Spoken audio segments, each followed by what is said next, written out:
there. This is the Your Take Show. A very warm welcome to you. Thank you so much for being here. It means so much to not just me, but the rest of the community that you will find out in a bit on our social media platforms.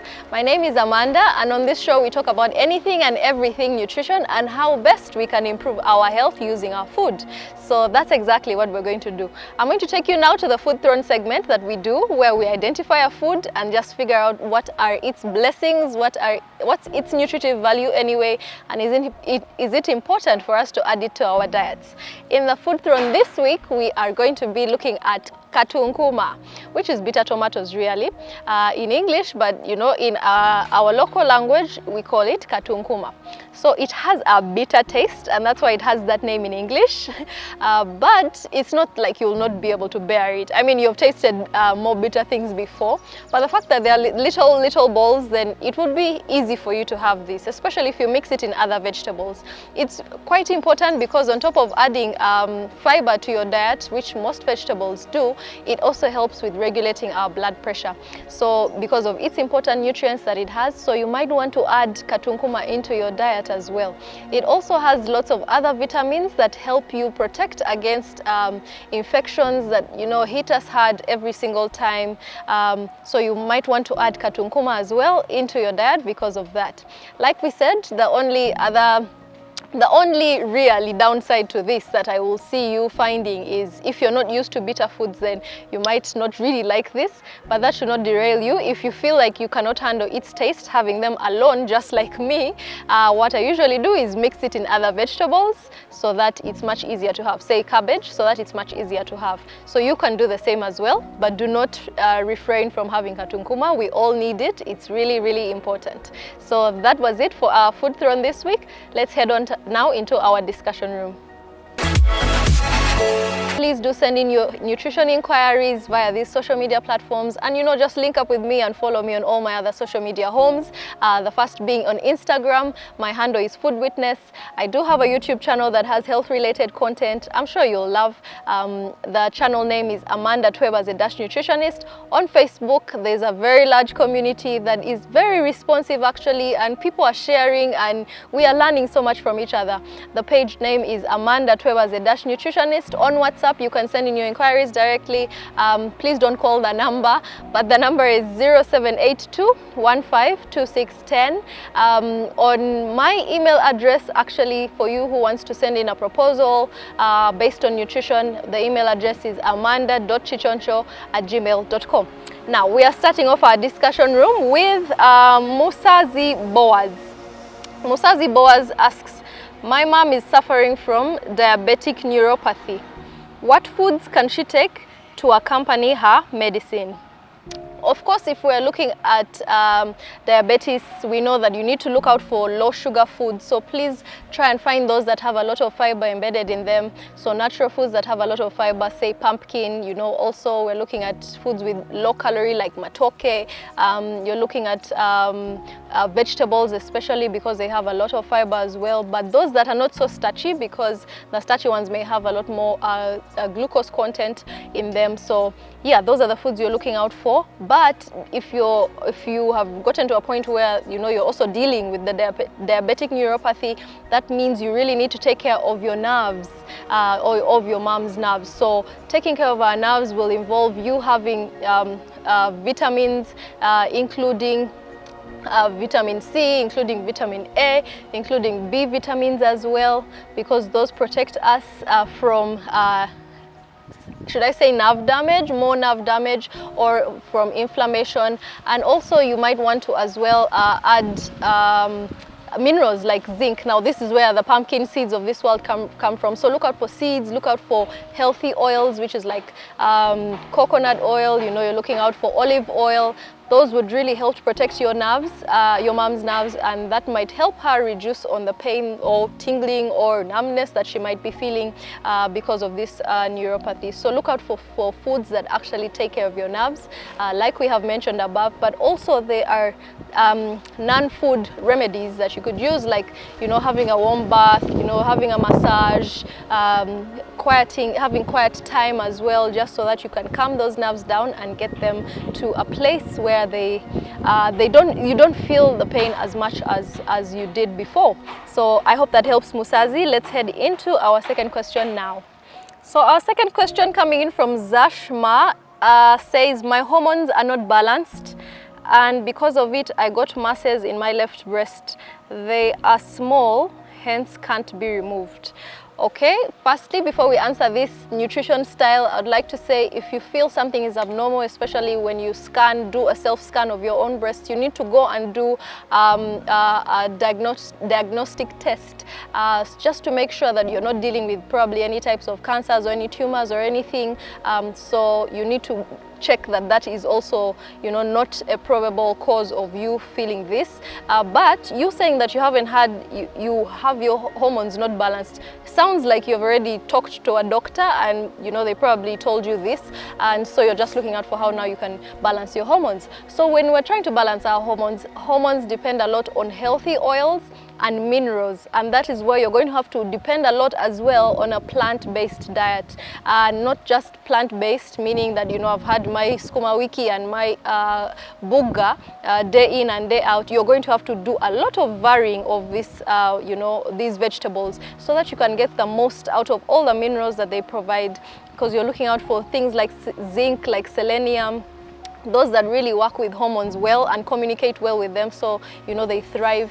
And also you're looking out for foods that have healthy oils, and this is mostly going to come from plant-based foods. So cashew nuts, almonds, simsim, all those have really good oils as compared to the animal oils. So that's why I'm saying focus a lot on plant-based, but vary the plants that you eat. Just challenge yourself to eat a lot more vegetable, a lot more seeds and nuts this year, and you'll find that you have improved a lot of your hormonal balance. I hope that helps you. Now we're going to head into our third question coming in from James Luanga. James Luanga says, are there any foods that can help to burn fat? Yes, there are foods that can help to burn fat, including having protein itself. Protein actually helps us to burn fat, so you might want to have good quality protein as well in your diet. That includes things like that, animal protein. Actually, just make sure you remove the fat that you can see, because that fat is not going to help you to burn fat. So you want to have, lean cuts of chicken, lean cuts of beef, steak, have maybe lean cuts of turkey, eggs as well, egg whites, because the protein in them is really awesome to help us burn fat.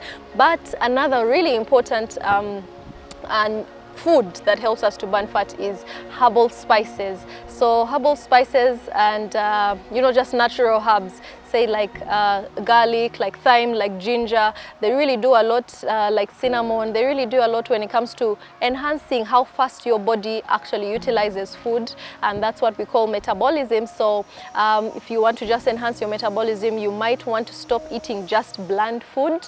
Yes, bland food, not with processed spices, but have bland food with natural spices. So add spring onions, add thyme, add chili, add just keep varying the herbs and the spices, and you'll see that it actually does help you to burn fat. So those are things that you can include in your diet. Let's head on into our last two questions of this discussion room before we go to the next segment. The second last question for this week comes in from Dorothy Namuli, and she says, I'm experiencing belly fat. Exercises don't seem to help me. I figured I'm an endomorph. How do I make a metabolic chart with low carb, high carb, and no carb days, plus cardio that won't be boring and long? I hate to burst your bubble, Dorothy. You sound like you really want to run away from exercise, but that's not something that you're going to be able to do, because we all need exercise at all levels in our lives. You just need to be physically active. So you need to find a way around your exercise, and that would be a better way to cope with exercise. So maybe find something that's more enjoyable for you. Find groups maybe that would help you, inspire you more to keep exercising. Maybe switch up your exercise routine so that it's not the same thing every single time. But when it comes to what you asked, which is about belly, I think, yeah, it was about the carb days, no carb, and this high carb and low carb. That's called carb cycling in nutrition science, and you just want to make sure some days you have higher carb and then lower carb, so that your body starts to burn more fat on particular days and then recovers on other days. That's more of the motive behind it. But we also should know, and I'll explain a lot more on the Facebook page, but we should know that carb cycling goes hand in hand with carb timing. So yes, you're going to be carb cycling, and that's a little bit more restrictive, so you have to be really focused as you do this kind of dieting, but also please put into consideration the timings of when you're having these carbs, because it's important. Sometimes you'll have to have a very low carb food, maybe before your workout. Other times you'll have to have a high carb food right after you have finished working out. But you're definitely going to need exercise, that's one thing for sure. And you're going to need to learn to time your carbohydrates, how you eat them, at what time. And yeah, so that's it, Damuli. But do follow the Facebook page, which is Amanda as a nutritionist, and you will get to know more about carb cycling. Let's go into our last question for this segment. The last question is coming in from Trevor, and Trevor says, what to do when you have back pain? Now, when you have back pain, you're going to need to see specialists as well, you know, physiotherapists probably to help you, especially if it's, you know, one that has been prolonged for a while and you haven't done much about it. You might need to look out for, you know, a specialist to help you improve the situation. But some of the home remedies that you might look out for is have focused workouts. So yes, look out for workouts that actually target the nerves and the muscles in the back end, so that you are, you know, helping to relieve the back itself. Sometimes we do exercise and we think it's going to work for the whole body, but that's not how it works. You have to focus on something that actually targets the back end. So have focused workouts, and there are lots of them that are very helpful on our Google search. If you actually just do a simple search, you'll figure out that there are so many workouts that are actually targeting the back. So do that, but also try and take care of those nerves that are around there, because it's a very delicate area that harbors our central nervous system, which is really important for the way your body communicates to itself. So you might want to also take care of your nerves, and we have talked about this at the earlier end of this show. You know, just make sure you're having foods that have good oils, you know, just have warm foods as well. Sometimes do a warm, you know, massage over them, just to make sure that your back nerves are also happy at the same time. So I hope that helps. And now we end the discussion room. We are going into the take of the week. Let's see who gave us the most reputable opinion of the week.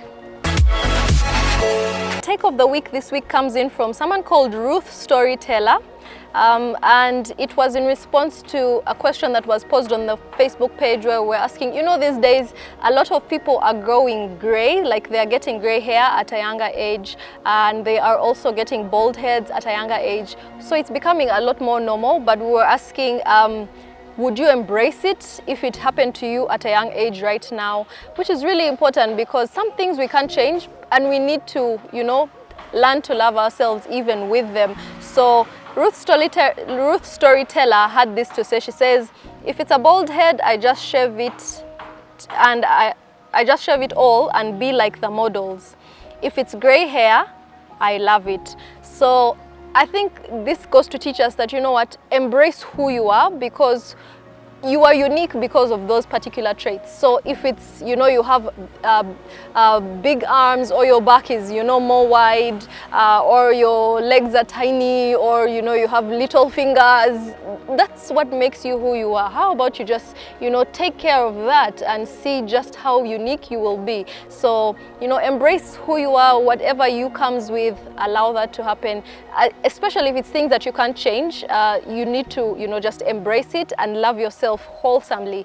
And maybe for the things that you can't change, then you work on those slowly by slowly, because if you want to be a perfect human being, that will never be possible.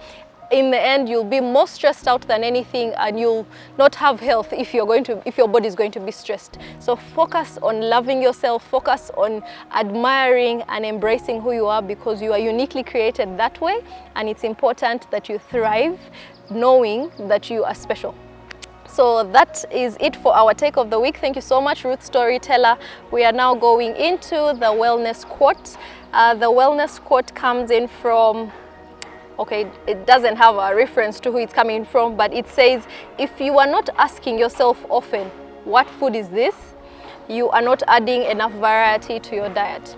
So we know that or if you don't know this, you should know now that one of the golden rules for eating well and eating healthy is making sure that you have a variety of foods in your diet. So not the same food day in and day out. And we sing this song all the time on this show. But one way to check if you're actually adding variety into your diet is using this particular standard. If you take too long before you can, you look at a food and you're like, oh, what is this food? I've never seen it, I've never tasted it, I want to taste it and see what it's like. If you never have those instances, or you take so long, say a month or two, before you actually zero down on a new food and try it out, then that might show you that you're actually not having a variety in your diet. Because there's lots of foods for us to try out, lots of foods being imported and exported, so there's a lot of interconnection of new foods in our countries, and that gives us the opportunity to actually try new foods every single opportunity we get. So endeavor to add more variety into your diet. So that is it. I'll be waiting to see you on my other social media homes. Until next week, thank you so much for being here. Remember that wellness is an adventure that you should embrace, and I'll see you next week. Bye-bye.